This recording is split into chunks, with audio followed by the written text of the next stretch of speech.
Speaking of transportation, hey, what better time is now to bring on Everett Lott, who is the acting director of the DC Department of Transportation. Director Lott, welcome to WIN TV. Hey, Denise, thank you for having me. Really excited to be here this morning. Yeah, I mean, gosh, you are transportation, public safety, street safety, pedestrian safety, you name it. It's on your plate right now. And as a former ANC commissioner in Ward 4, I'm sure that you even as a consumer of transportation really are impacted by now the role that you play in making decisions. I know the council is in the process now of deciding whether to confirm you as the director, but still, as an acting director, you still have a lot on your plate. So I want you to tell me at least a little bit about what your top priorities, or what have been your top priorities for 2021. Well, Denise, again, thank you for having me here, and I'm really excited to be here. My top priority for Washington, D.C. and the district when it comes to transportation, which is also the mayor's top priority, is safety and making sure that we have safe roads, safe passage for all of the residents and visitors in Washington, D.C. And so we are making investments in our transportation infrastructure to make sure that they provide safe passage for everyone. Also, we're making sure that we're providing investments to make sure that individuals have access to really affordable and reliable transportation through all 8 wards of Washington, D.C. Transportation in the district has become really broad. I mean, once it was just buses and then the metro, and now we're including bikes and motorbikes and, whatever, all these, individual, what do you call those individual transportation modes? Scooters. Scooters, right. Yeah. Do you mandate or have any responsibility over these modes of transportation as well? We're responsible for a variety of modes of transportation, and the scooters, we do have a contract that we support now that provides the actual scooters in the district. But again, we're looking at all different modes of transportation so that you can bike, that you can walk, those who choose to drive, they can drive, or those who choose to scoot. So we're really making investments that provides that type of access and those type of choices that individuals in Washington, D.C. and those that are visiting Washington, D.C. have and can be able to make those choices to make. There's been a lot of construction in the District of Columbia. I mean, we're here on Martin Luther King Avenue, as a matter of fact, and the whole streetscape has completely changed over the last 2 years. We knew when the mayor got the budget or the grant, I think, to do this work over here, that something new was coming. But I'm sure this is happening all over the city. But I'm wondering now with this Build Back Better infrastructure bill, how will that impact what your department does as it relates to street improvements and safety and jobs in the district? Yeah, and we're really excited about this infrastructure bill that recently passed that the president just signed off on, I believe, last week. Right now, we're aware that DC will receive about $1.1 billion of those investments for roads and for our bridges. And we're really excited about that. We also will receive about $1.2 billion to improve our public transportation and have the opportunity to apply for about a $2.5 billion in grant funding, which I believe the person who was there ahead of me actually spoke about. But this will be dedicated to some of our electrical vehicle charging stations. And so, Mayor Bowser is committed to, again, making sure that our aging infrastructure is improved and that we're able to rehabilitate that. And so we are making investments to support like our H Street Bridge and also our Theodore Roosevelt Bridge. But again, we're going to be making improvements and using those monies for our roads, our bridges, our tunnels, and really excited the fact that we have those opportunities, have the resources to be able to use those for improvements in Washington, D.C. One of the biggest, I think, construction projects that the city's been celebrated recently was the reconstruction of the Frederick Douglass Bridge, and there's still. It looks as though the former bridge has been, taken down, and people are getting comfortable with the circles and whatever it takes to get across that bridge. Can you talk a little bit about that? Sure. That was the district's and DDOT's largest infrastructure project to history.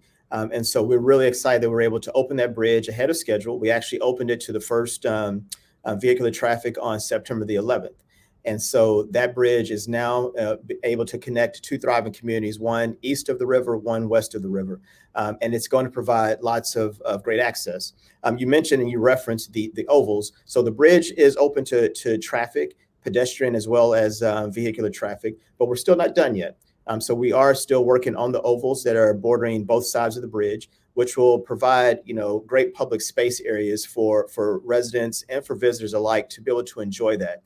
So we're really excited about that. We hope to have everything completed by the spring of next year in 2022. And then it will be the full unveiling of the bridge as well as the public spaces that we are creating.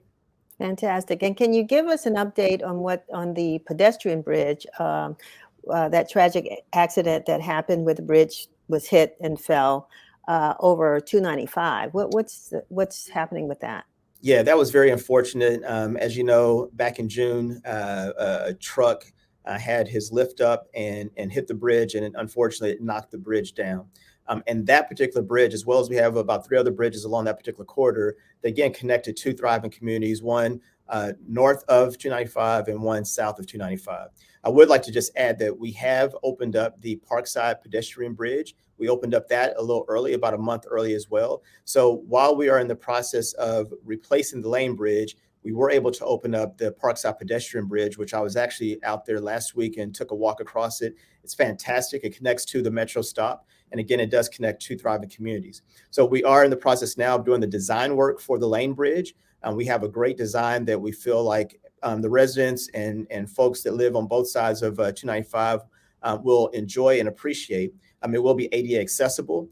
It will be available so that people will be able to cross over safely and not have to worry about crossing over those service lanes. So the bridge will expand over the highway as well as the service lanes, which will make it a whole lot safer. That's good news. We only have a couple of minutes left. I know that, a lot of folks participated in your public hearing. There are a lot of concerns about neighborhood safety, stop signs, speed bumps, whatever those things are that you try to do to control traffic, particularly as people are speeding more throughout the city. Can you talk about what you all are doing to address these traffic hazards and trying to protect people in their neighborhoods, make neighborhoods safer? Absolutely. And yes, we definitely have seen, and this is not just unique to Washington, D.C., but it's actually something that's happening and occurring all over the country. We have seen since we've been in COVID that, of course, the volume of traffic has decreased, but the speed in which folks are traveling has increased, which is resulting in more deadlier and more fatal type of accidents. And so what we heard at my confirmation hearing and what we've heard just throughout as I've been going out into the community is that people want safer streets. And I agree with that. So we are doing everything that we can to make sure that we are really narrowing our roadways down, that we're redesigning and designing our roadways in such a way that it's pedestrian first and not vehicular first. And so we're looking at different interventions. So the campaign that you were referencing, Denise, we're looking at doing 100 safety improvements over a period of time, which we are well on our way of completing. That included, stop signs at four-way intersections. That included speed humps or speed tables. And that also included right turn hardening to make sure that we're able to limit and prevent the conflicts. But another tool in our toolbox is also our speed cameras.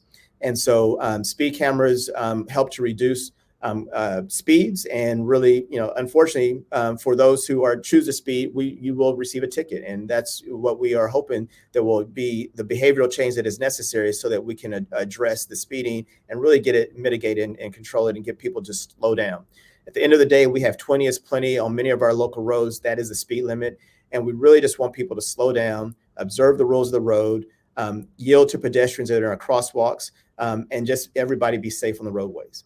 I know this is a crazy question, but do bicycles have speed limits? Bicyclists need to also observe the rules of the road. So they are required to observe the rules of the road just like anyone in a vehicular car. Good to know. We want to talk a little bit more at another time, but I just about what's happening in neighborhoods. I think that's really good because people are concerned, especially with more school children and all of that. So I want to thank you so much for being with us today and just bringing us up to date on what's happening with DDOT. Personal question: Yes, ma'am. There was a sign. We ran a photograph back in from one of our older editions of the Washington Informer of the plaque that the great granddaughter of Frederick Douglass put on the Frederick Douglass Bridge. Where's that plaque? I'm not sure if I'm familiar with the plaque that you're referencing, so that's something I have to check on. I know we did receive an email actually just yesterday about a sign that needed to be updated, and so Right. that we actually had updated as of yesterday afternoon. That was one of the. Wonderful. I got that email too. Okay, so that has been changed, and that was replaced as of yesterday evening. Fantastic, fantastic. Well, if I get some more information about that plaque, because as construction happens around the city, and there are markers all over the city, Sure. and they disappear. And I think that part of this is just me advising you, but if we can find that plaque, and it should go on the bridge, is there anything that's going to be put back, a marker, anything for the Frederick Douglass Bridge? Yeah, so as I was saying, we're not done yet. It is open Okay. for vehicular and pedestrian traffic, and so there will be some additional things that you'll see. We're working with a couple of partners, are trying to partner with a couple of different entities for some dedication type purposes for the different ovals, and we're hopeful that when we're able to do that, that we'll see some additional type of plaques, monuments, et cetera, that we might be able to install in those ovals. Fantastic. I'll send you that photograph, and then Please. that'll help you with your investigation. Okay. All right. Thanks a lot, Director Lott. We appreciate the time. Absolutely. Thanks so much, Denise. Enjoy your holiday. Thank you. You too. Happy Thanksgiving, Merry Christmas. Thank you. Thank you. Where did you come to get off?